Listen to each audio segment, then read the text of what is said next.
Hey guys, so I wanted to make this video to help out anybody who's interested in writing an Army memo according to AR 25-50, and this is something that I've had to do for my Officer Candidate School program. So I use this demo that one of my fellow candidates wrote and I helped edit.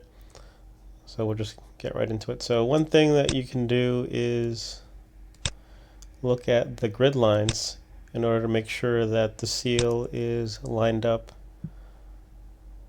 appropriately. And a trick here that I learned is to get this block, the header, centered. So how you do that is you go to, find it,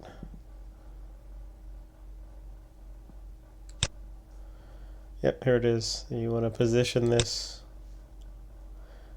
either behind or in front of the text. If you square it, then it's going to be off-centered. So you want to make sure that it's like that. And to get rid of the grid lines, you just go back to View, uncheck that box, and they're off.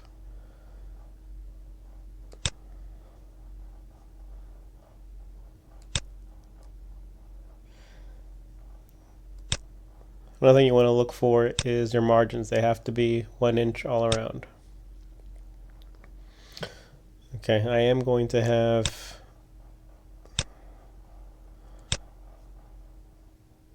AR 25-50 handy so I could use it as a reference.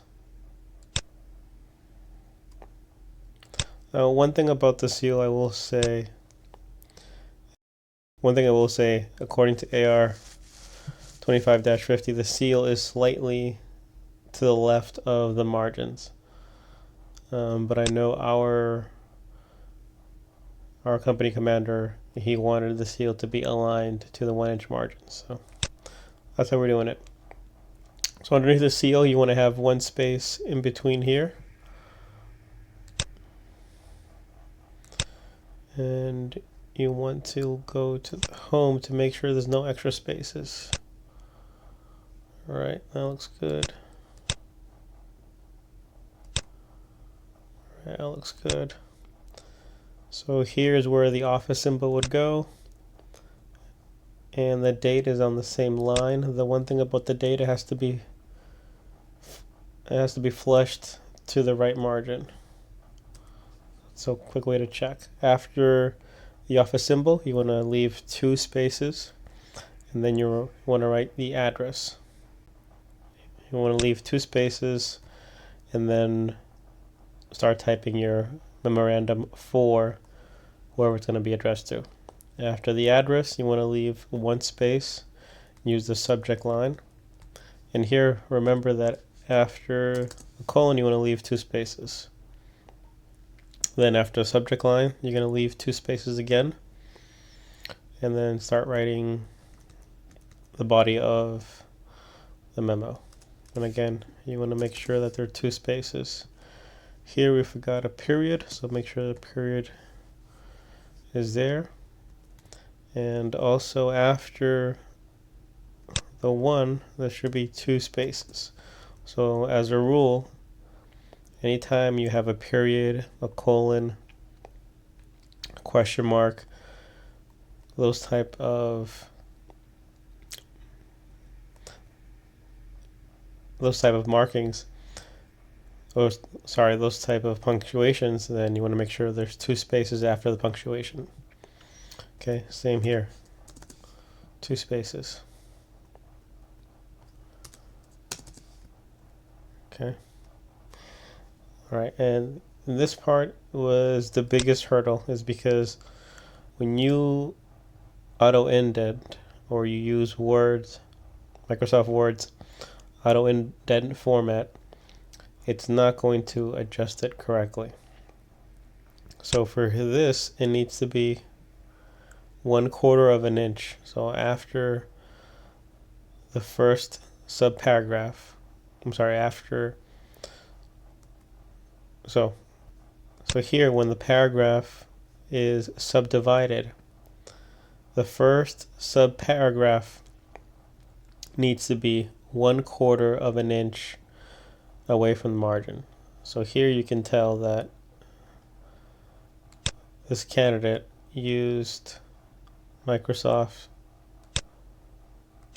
auto format, and it is not. 1/4 is actually 1/2 inch away, so we have to redo it. And the trick that I learned is that you just have to do it manually. You have to ignore the auto formatting, so you just gotta do it manual. So A, double spaces, double space, go up top here, and then tab.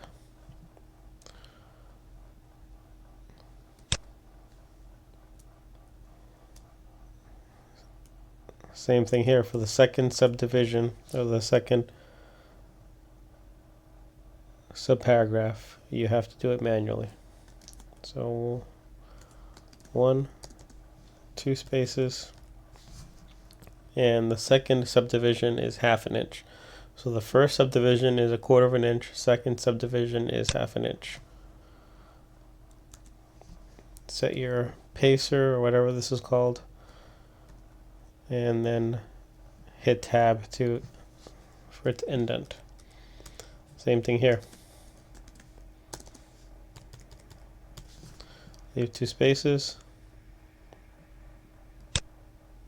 Make sure that's all aligned, and tab. And we're going to do this all the way through.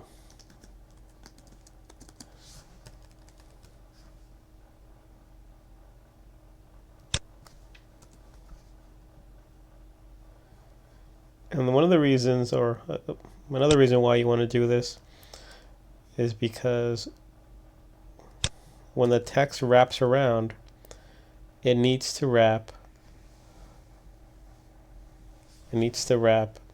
flushed with the left margin. So you see here how Microsoft Word indents the following sentence or the following line, and that's not according to standard.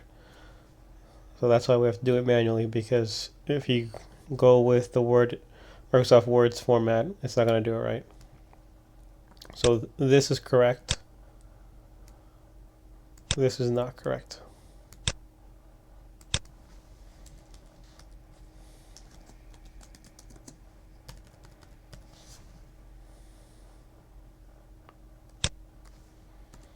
Okay. So,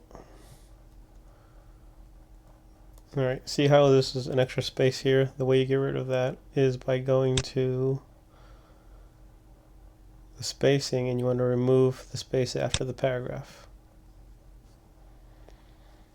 Okay.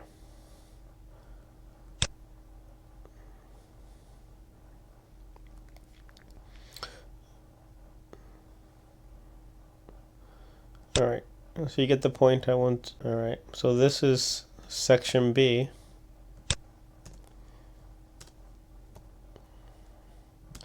So we have to redo this one. And again, section B is only going to be 1/4 of an inch. All right, we'll keep these paragraphs together. We're going to insert a page break. And for the start of your second page, you need to include the symbol, your office symbol, and the subject line. But again, you have to make sure that this is flush. Don't create a header for the second page, because it needs to be 1 inch from the margins.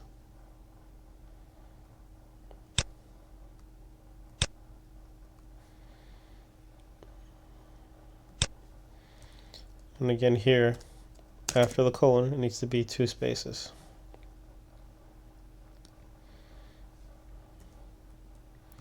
Same thing again here. The indentation is too far, and the word wrap is not accurate.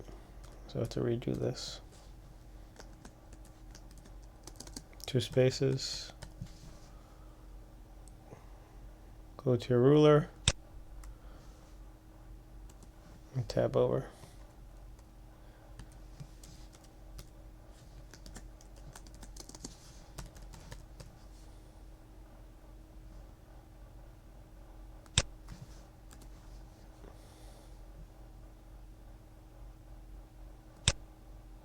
Okay, so you guys get the point.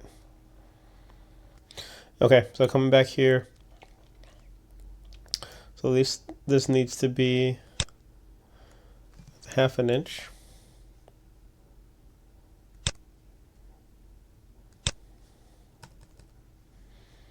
Should be 1/2 inch. And after, on your second page, you need 2 spaces after the subject line.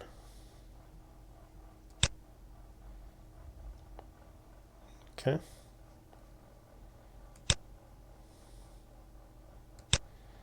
And again, on the third subdivision, you do not go beyond 1/2 inch.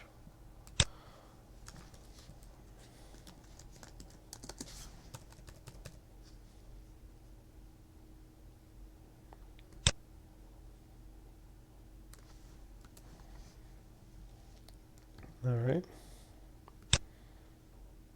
So now if you recall, this part is actually C. And C is 1/4 inch. Double check, make sure that aligns.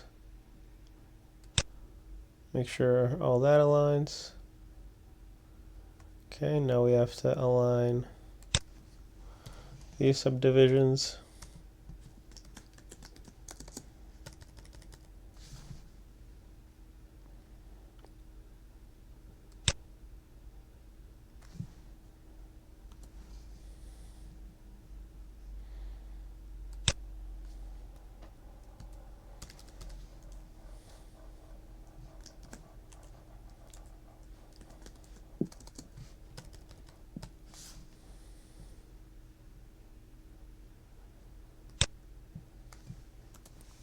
Okay. All right. You get the point. And here, if you want to write an authority line, which you don't really have to, but you can if you want. All right. Notice that the spacing is wrong, so you have to come back here and oops.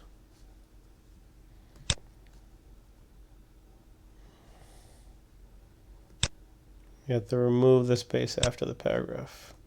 Okay, now it's there.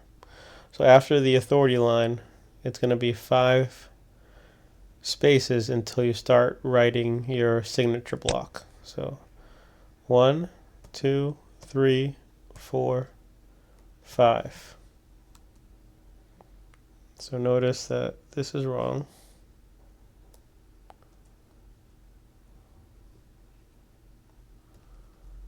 So 1, 2, 3, 4, 5. Okay. And the signature block needs to be flushed with the page number. Notice on the first page, you don't have to write the page number. On the second page and subsequent pages, you actually do. So to get this flushed is going to be, I'll just delete or use backspace to go back.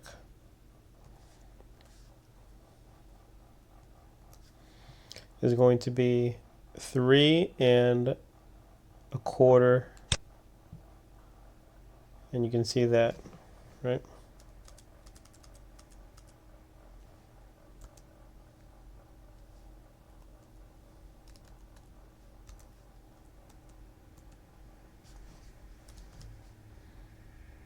Same thing, 3 1/4.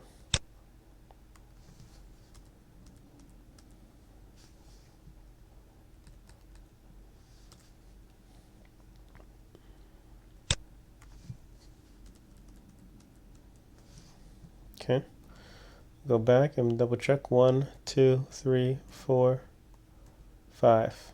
Perfect. And again, this needs to be aligned with the page number.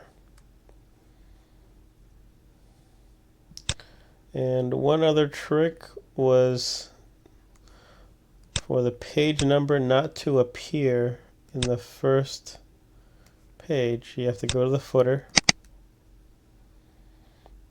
and you want to check off or check different first page. So if I were to check that off, you would see the page number. But if I check it on, then you're not going to see the first page number. And that's the trick for that. Okay, hope you found this useful. Any questions? Leave a comment below. Thank you.